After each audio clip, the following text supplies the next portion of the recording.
up on Dialogue Weekend. China intensifies screening for people who may be infected with novel coronavirus but show no symptoms. A €500 billion stimulus package is approved by the EU in response to the virus crisis. And this week's Newsmaker, now on Dialogue Weekend. Welcome to this edition of Dialogue Weekend. I'm Xu Qinduo. Right after China lifted the lockdown of Wuhan on Wednesday, about 2 days ago, it shifted its work to screening a special group of cases, those infected with the novel coronavirus but showing no symptoms. According to some primary research, asymptomatic carriers are infectious and pose a risk of spreading to others. So how big is this an issue in terms of a further contagion, and more critically, what should be done to prevent and control the transmission by those healthy-seeming individuals? Joining me via satellite is Professor Chen Hong from East China Normal University in Shanghai, and via Skype in Atlanta, we have Professor Carlos Del Rio, Executive Associate Dean of Emory University School of Medicine at Grady Health System. Welcome to our show, gentlemen. So we'll start with Professor Carlos Del Rio. First of all, please introduce to our viewers, what exactly does asymptomatic carriers mean?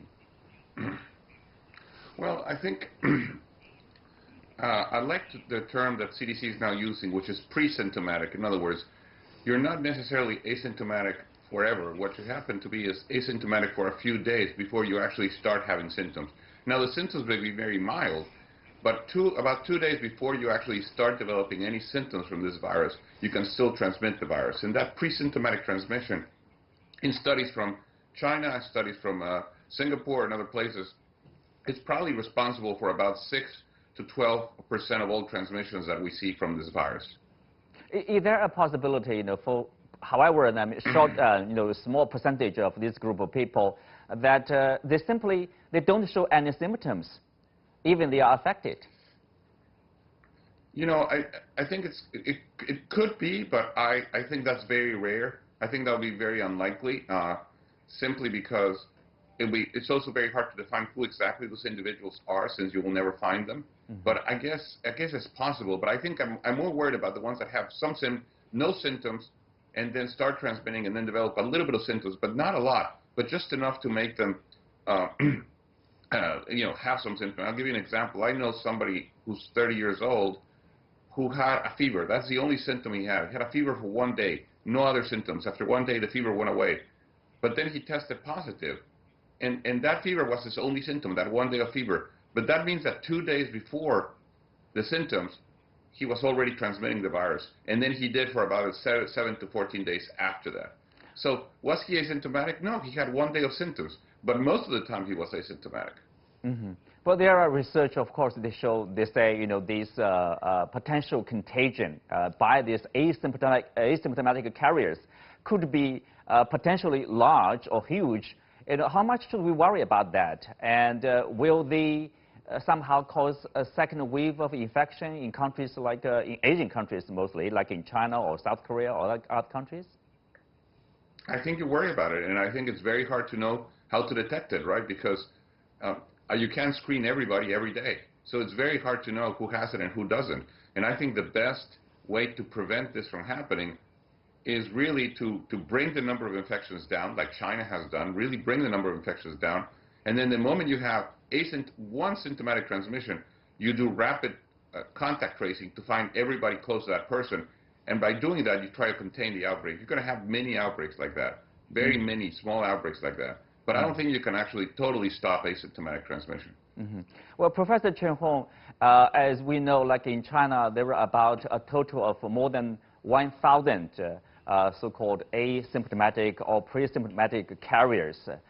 So where are those individuals be found out, and how contagious are they?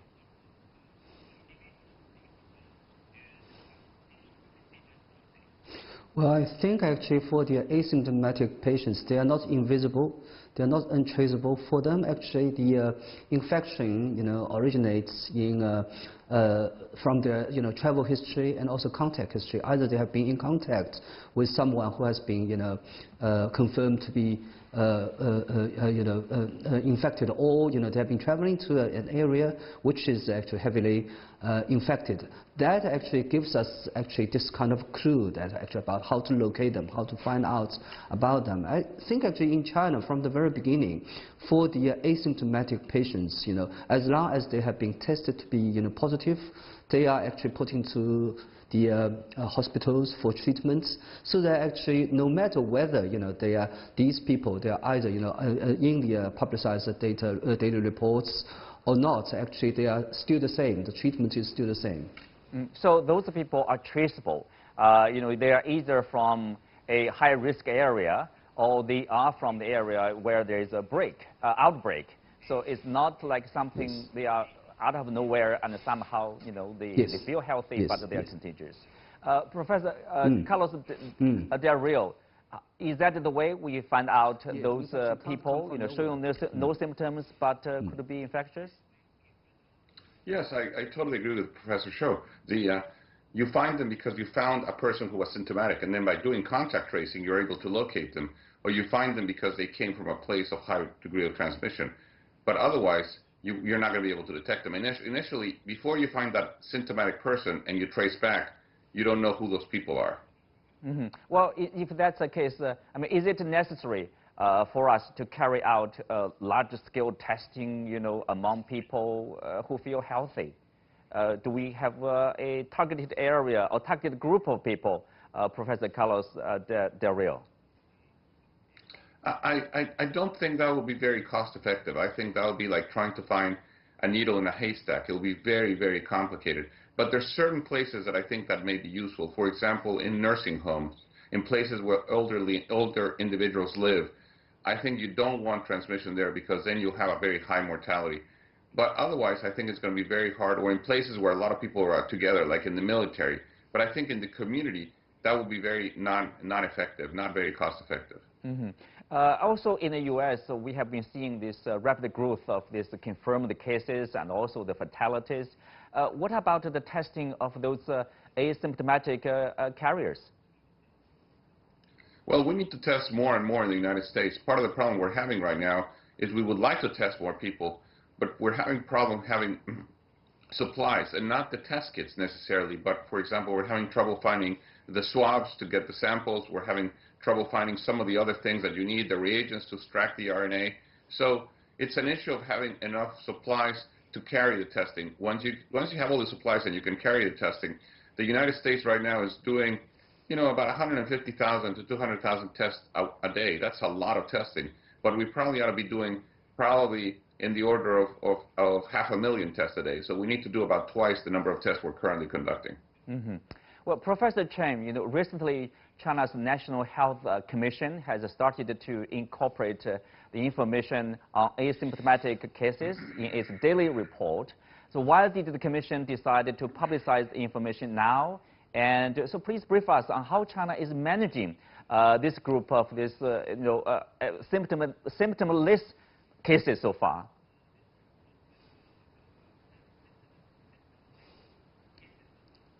I think actually well before, the data statistics about asymptomatic patients have been publicized in the daily reports, China already has been, had been carrying out tests, about people by tracing those people who have been in contact with infected people, and also the infected areas. So already, those people who displayed no symptoms or less mild symptoms, those people have been tested. And once actually they have been tested positive, they've been put into the hospitals for treatments.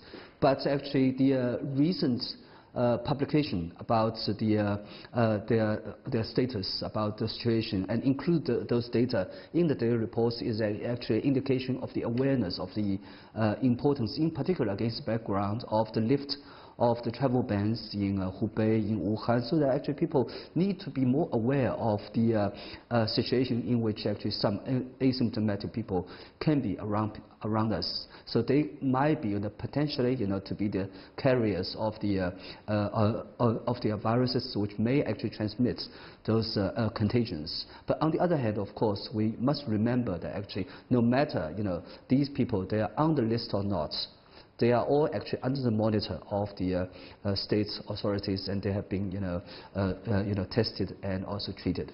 Mm-hmm. Well, some argue asymptomatic cases could make the COVID-19 much harder to contain if you compare that to other kinds of viruses like MERS, SARS. So what's your view on that?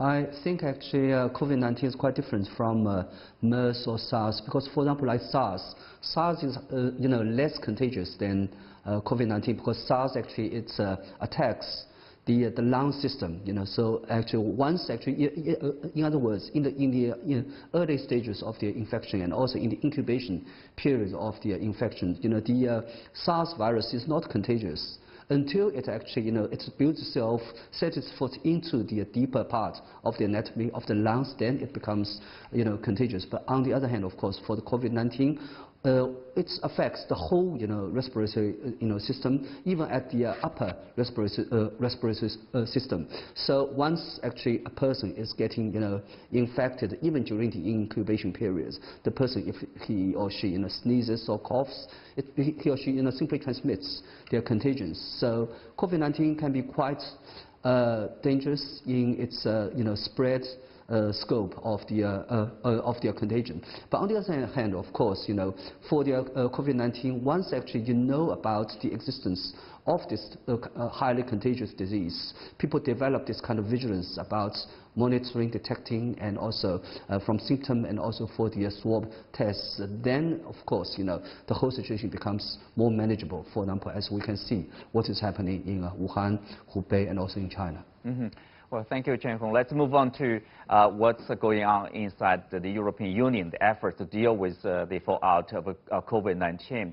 Following long hours of difficult negotiation, EU finance ministers have finally reached a deal of 540 billion euros to tackle the economic fallout of the COVID-19 pandemic. So to what degree will the package offer a hand to member countries struggling to emerge out of the pandemic, and what are the political hurdles to the implementation of the deal? For that, I'm also joined via Skype by Professor Ian Bagg from the European Institute at the London School of Economics and Political Science.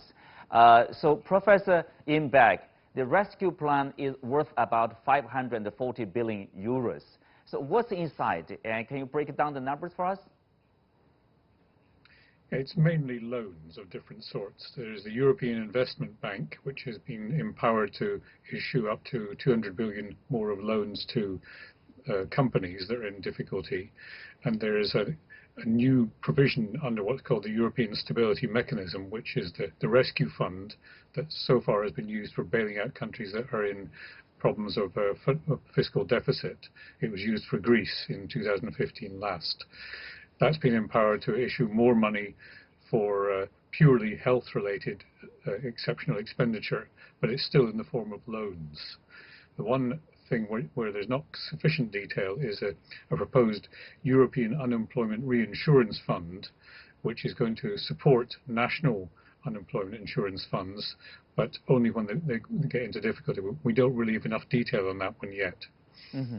Well, just a day before they reached the deal, we all know the finance ministers spent a lot of time and they failed to agree on a joint response after 16 hours of a bitter negotiation. So it's mostly about this concept, Corona bonds. So what is it about? Well, it was about two things. One, in what I just described to you, this European Stability Mechanism, which is a kind of European IMF that makes money available for countries in difficulty.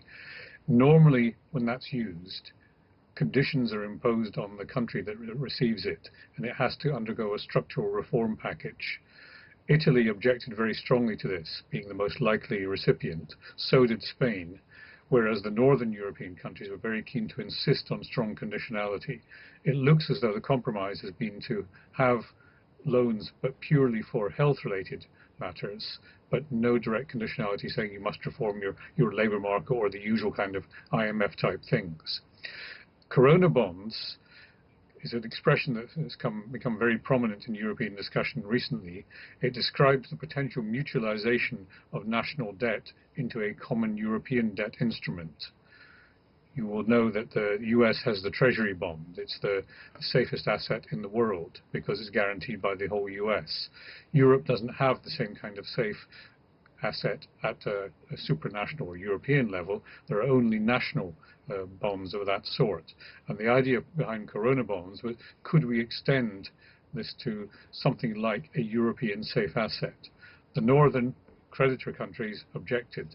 They don't believe it's something they want their taxpayers to risk, having to bail out countries in the south if they default on their bonds. So that was the impasse. And the decision taken eventually on Thursday was to say, okay, we accept the reforms to the European Stability Mechanism, but we do not accept having these new mutualized Corona bonds. It will now go to the European leaders, because it's finance ministers doing this up to now, and we'll see whether there's any change in that. But countries like Netherlands in particular are very, very strongly against mutualized debt, because they say they don't want their taxpayers to be on the hook for Southern Europe. Mm-hmm. Well, Professor Chen Hong, I wonder, how do you make of these disagreements or this controversial whether there is unity or lack of unity among the European Union members about either Corona bonds or about this to be stand united to fight the coronavirus?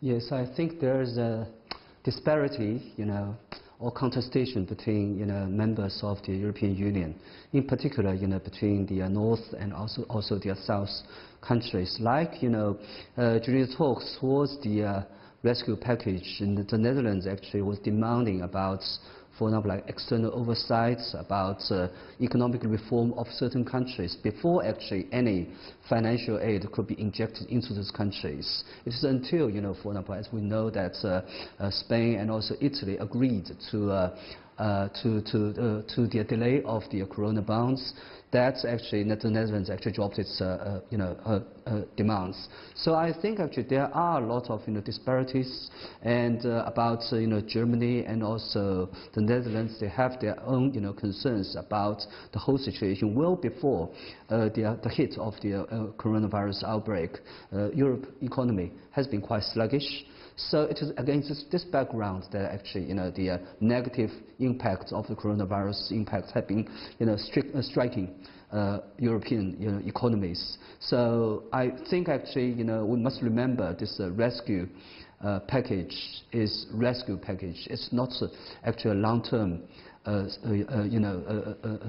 economic overhaul. So that actually I think actually there are some kind of necessities for calling for solidarity, collaboration in this particular time of exigency. Mm-hmm. Well, Professor Imberg, since it is temporary, it's not long-term or structural change of the economic development of all the EU members. So, but still, there are political hurdles, at least in some of the member countries. For example, people are wondering whether this deal will be a good sell to politicians in Italy, in particular the opposition, Salvini, for example. He's basically accusing the finance minister of being a traitor because he signed up to the deal. Yes, well, this is Salvini. He's a populist, and he likes to bang his tub anytime he thinks he can gain an advantage over the government. And let's not forget, he was in government until quite recently, but fell out with his coalition partners. So he's trying to make a campaign on the sidelines. I think what's really happened is that different people are now running Italy, and they're far more pro-European. They recognize that there are limits to the deal they can get now, but they're going to continue to push for a Europeanization of debt in a way which has been resisted by the northern countries who don't believe they can trust southern Europe. I think it's important as well to stress that the rescue packages being put together in Europe are far bigger than the headline figure from the European level.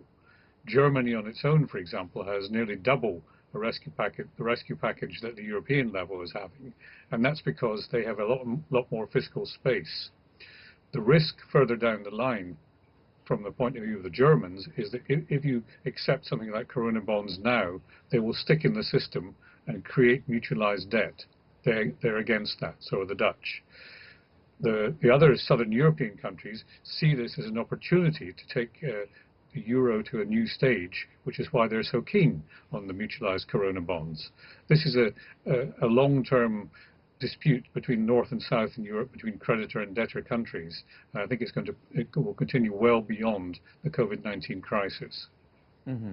Well, Professor Chen, you know, this ESM, European Stability Mechanism, some people say the very inclusion of this ESM in this deal remains politically dangerous in Italy, or controversial, at least, you know, between different parties. So why is that?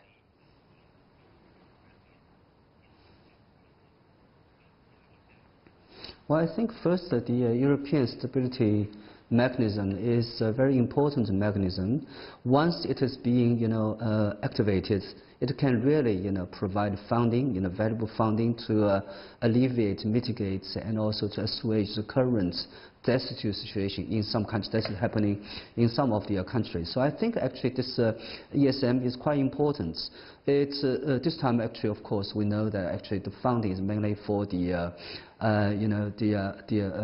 prevention, healthcare prevention and cure related. Those actually are very emergent issues that actually are desperately in need of funding, and ESM is providing the fund for that. So I think this is actually a timely support for the current situation, and this is especially important. On the other hand, of course, there are some other funding from other sources which can actually be used to be channeled to support, for example, like small and medium enterprises, and also for job support programs. Those are also what all those economies actually have been facing. As I said, the situation in Europe is a long-term situation. This is not a long-term plan. This is also a short-term rescue plan. But indeed, for long-term alleviation of the situation in Europe, I think actually a more substantial structural change is necessary.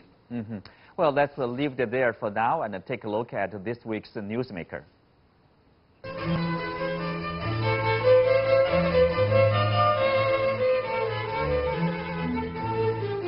I am announcing the suspension of my campaign.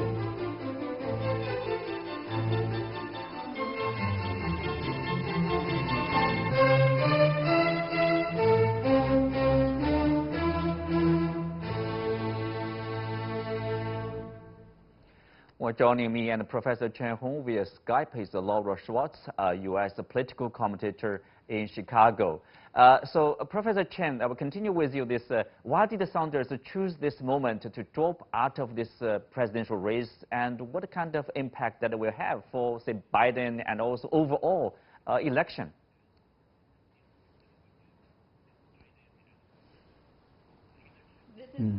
I think actually since South Carolina, the prospect for Joe Biden has been very optimistic and promising.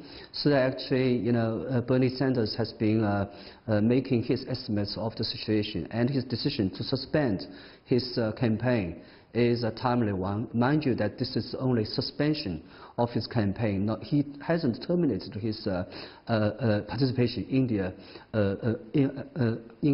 running for the presidency. That is one thing. In other words, he's still in the round, but actually he's suspending his campaign. On the other hand, of course, he is quite different from Joe Biden. He's sort of like a left-wing, socialist minded, candidates. So actually, even when he's out of the picture, he will still be pushing, Joe Biden to be, adopting more left-wing socialist, stances. For example, Bernie Sanders, have been promoting a kind of like a sweeping big government, scheme, including, for example, like Medicare for All schemes. All those things, I think he will be, pressuring Joe Biden to be, incorporating into his own policies. So that is one thing. On the other hand, of course, we can see that actually recently Joe Biden already has been adopting some kind of, left-wing, policies. So in spite of the fact that Bernie Sanders is out of the picture, I think his ideological specter is still hovering in the scene. Okay, I have a similar question to Laura. That's about the political legacy of Sanders, and how do people in the Democratic Party embrace his progressive agenda, such as Medicare for all, free college tuition, etc.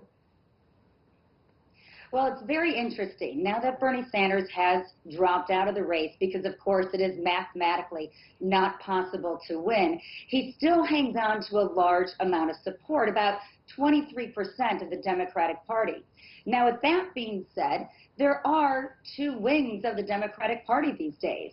You have the more moderate and central Democrats, represented by Joe Biden, and then you've got the progressive, I wouldn't say completely socialist, but progressive wing that's come up over the last two cycles with Bernie Sanders leading the charge. Now, Joe Biden cannot and has not assumed that he will all of a sudden get the Sanders vote. It has to be earned. It's not automatic. And the way to earn that is through policy. It's through action. Now, let's take Medicare for All, which Professor Chen just mentioned. Now, that's putting everybody under one government health care system. Joe Biden is not for that, and that is not where he would ever end up. But he has said that he could consider lowering the Medicare age to 60 years old, which means our senior citizens can access government health care earlier than before. He does not believe, Joe Biden, that we should forgive all student loan debt across the country, especially to those that can afford it, but for historically black colleges, for African American students, for those that are in a much lower socioeconomic level, that could be achievable. So he's already kind of reached out with an olive branch of policies, and that is what it's going to take to get the Sanders supporter. We saw in 2016, Hillary Clinton was not able to rally the Sanders voters, but there was very clear and outspoken animosity between Bernie Sanders and Hillary Clinton. Joe Biden and Bernie Sanders are friends and friendly. That's why Bernie did not attack Joe personally during the campaign. I believe that will be another factor, in addition to policy adoption, that will really help solidify eventually the Sanders supporter before a Biden candidate. The ultimate goal for both of them is defeating Donald Trump. So that certainly unites them. Yes. In a related question, how much has the coronavirus, this crisis, somehow affected the U.S. politics, including Sanders dropping out of the race? Laura? Incredibly. In fact, Bernie Sanders, as much as a month ago, started asking his supporters not to send money to his campaign, but to send money to 3 or 4 healthcare-related groups working on corona aid. Joe Biden just last week said that he'd like to have a conversation with President Trump. And President Trump said, so call me. Well, guess what? Joe Biden did. And then he laid out 4 to 5 points on the coronavirus that he would use to attack this issue head on in America. Coronavirus will be plaguing us through the election and even onward until there's a vaccine, which means along with the economy, it's become front and center. The candidates need to speak to not only the mistakes and how they can be rectified, but going forward, how to make a stronger America when it comes to fighting world pandemics. This will not be the last. We have learned from SARS and Ebola, but now it's time to implement our lessons. Thank you, Laura. With that, we are coming to the end of today's show. Many thanks to Professor Chen Hong, Professor Carlos Del Rio, Ian Beck, and Laura Schwartz. You can also watch us on the CGTN app on YouTube. I'm Xu Qinduo. You can find me on Twitter, Xu Qinduo. Thank you for watching. See you next time.